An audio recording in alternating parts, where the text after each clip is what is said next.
Ang pag-uusapan natin ngayon ay tungkol sa sinasabi ni General Rio na irregularidad nung nakaraang presidential election noong 2022.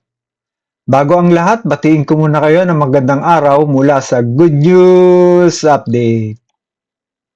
Dito sa video na to, i-explain natin in layman's term yung hindi ganong technical kung ano yung plano, tapos kung ano yung ginawa, kung ano yung resulta. Okay, yung huling-huling resulta kung ano nangyari. Okay, so kaya ko naman alam tong mga to, bagay na to, kasi employed ako sa multinational company. So, ako yung bumibili ng mga servers, ako yung nagma-manage ng data center, ako yung nagma-manage ng mga tao na naglalagay ng IP address, nagko-connect ng mga wires na yan, sa server, sa desktop. So, alam ko yung in and out ng server, ng network. Ang nakikita nyo sa screen ay ang BCM. Yan ang boat counting machine. Diyan natin ipinasok yung balota na pinilapan natin nung nakaraang election. At siya rin yung nagbilang. Ito naman yung canvassing process. So, dito sa canvassing process, makikita nyo merong BCM bawat presinto. Meron tayong 100,000 plus na BCM na may unique IP address. Ibig sabihin, hindi pwedeng may kapareho. Etong BCM na to, siya ang magbibilang ng boto sa isang presinto. Total number of votes per precinct. Pag nagsara ang election, katulad ng nakaraang election, nagsara tayo ng 7 p.m., ang election officer, ipaprocess niya na yung transmission. Okay, so, pag pre-process niya yung transmission, ipapadala ngayon ng BCM yung total number of votes ng presinto niya sa main central server. So, lahat ng 100,000 plus na BCM, magpapadala yan sa main central server. So, yung grand total ng mga boto pupunta rito sa main central server. So, magkakaroon tong main central server ng grand total. Ito ang total number of votes ng mga Pilipino. Pareho rin nitong transparency server. Pareho ang bilang niyan, dapat equal. Kung gaano karami yung boto rito sa central server, ganun rin karami ang bilang dito sa transparency server. Etong canvassing process na to, ito ang dapat na sinusunod ng COMELEC para sa canvassing. Pero lumalabas na sabi ni General Rio na hindi sinunod ng COMELEC. So, himayin po natin kung ano yung ginawa ng COMELEC, kung ano yung nangyari. So, ito po ay galing sa news sa Philstar. Okay, so, himayin po natin. Itong balita na to galing sa Philstar. Ang sinasabi rito, that secret single IP address came from a private network. And that private network, confirmed by Chairman Garcia himself, was created by Smartmatic for 1.053 billion.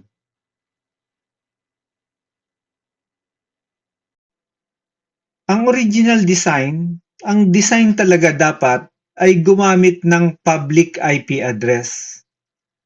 So, lumalabas na gumamit sila ng private IP address. So, pag-usapan natin yung pagkakaiba ng public IP address sa public IP address. Private IP address of a system is the IP address which is used to communicate within the same network. So, ibig sabihin, pag gumamit ka ng private IP address, ang communication within the network. Ibig sabihin, yung server, tapos yung mga desktop, laptop, magkakadikit via wired sa loob ng isang network lang. Sa isang network yan. So hindi siya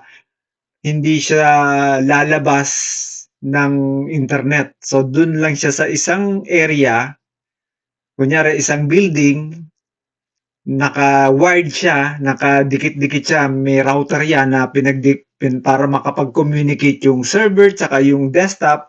So magkakadikit siya. Kaya ginagamit diyan is private IP address. Okay? So ang public naman, sabi rito, public IP address of a system is the IP address which is used to communicate outside the network. So, ibig sabihin, ito yung kailangan mo ng service provider, ISP, katulad ng Globe, Smart, para magka-separate na building o kaya lugar, magkakaroon ng internet para makapag-communicate. Yun yung design. Yun yung actually yung design. Dapat gumamit ng modem na may sariling IP address para mag-communicate ngayon dito sa transparency server o kaya sa main server. Ito na yung nasa balita. Okay, so ang balita, imbis na public IP address, ito, ang public IP address dumadaan sa internet, ay gumamit sila ng private IP address. Etong private IP address, nasa isang network na to. Ibig sabihin, connected na mismo sa server. Kaya private IP address yan. So, connected na siya sa server. Okay? So, ngayon, etong IP address na to, private IP address, eto na yung ginamit para makapagpadala mismo dito sa central server tsaka sa transparency server. So, wired na siya, connected via wired. Kaya, mapapansin nyo, napakabilis. Kasi nga, nasa balita talaga na private na siya. So, talagang mabilis yan kasi hindi na siya dadaan sa internet. Ito yung sinasabi ni na General Rio na na-download mula sa COMELEC. So, ito na yung transmission log. Etong log na to, kung mapapansin nyo, sa cluster, ito, kung bawat cluster na to, may IP address, pero pare-pareho. So, ibig sabihin, iisang IP address. So, ibig sabihin, yung data galing sa isang makina. Kasi naman pwedeng dalawang makina na may parehong IP address.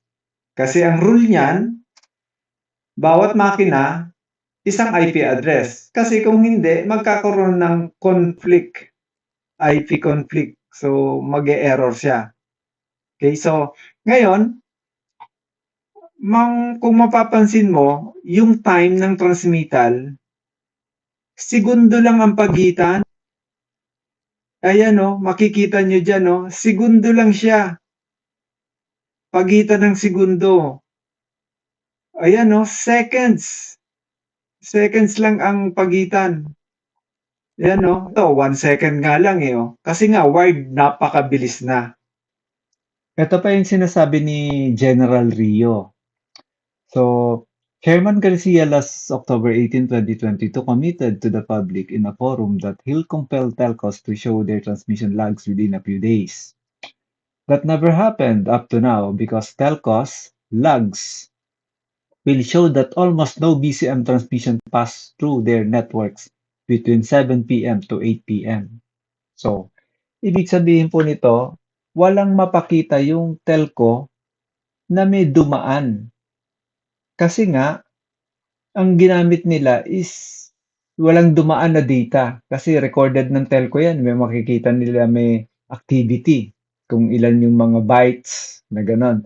So, wala silang mapakita kasi nasa private network na sila. Doon nila pinadala. So, walang nag-reflect sa telcos. So, yung telcos lang maipapadala na activity.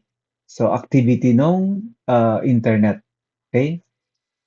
So, but at 8:02 p.m., COMELEC's transparency server already counted an unbelievable 20 million plus votes. Okay? So, where did those 20 million plus votes come from? Yun po ang malaking question. Saan galing yon? Eh, wala naman transmission from the BCM papunta sa transparency server. 'Di ba? So, malaking question mark yon. Ito yung sagot kung saan nanggaling yung 20 million plus votes. Okay? Sabi rito, from an illegal device with IP address 192.168.0.2. So, ito yung private IP address. Okay? Which, like a clever magic trick, remain hidden in the 2022 election but was exposed only a year after. So, na-expose after a year. Okay? Ang sabi rito, kung sino yung nagmanipula nito, kung sino man yung nagmanipula ng BCM transmission, alam na kung sino ang lalabas bago pa mag-umpisa ang election. Ito lang naman ay kung ano yung nasa balita, yun ang ini-interpret natin. Okay? So, kung nagustuhan nyo tong presentation ko, follow nyo ako.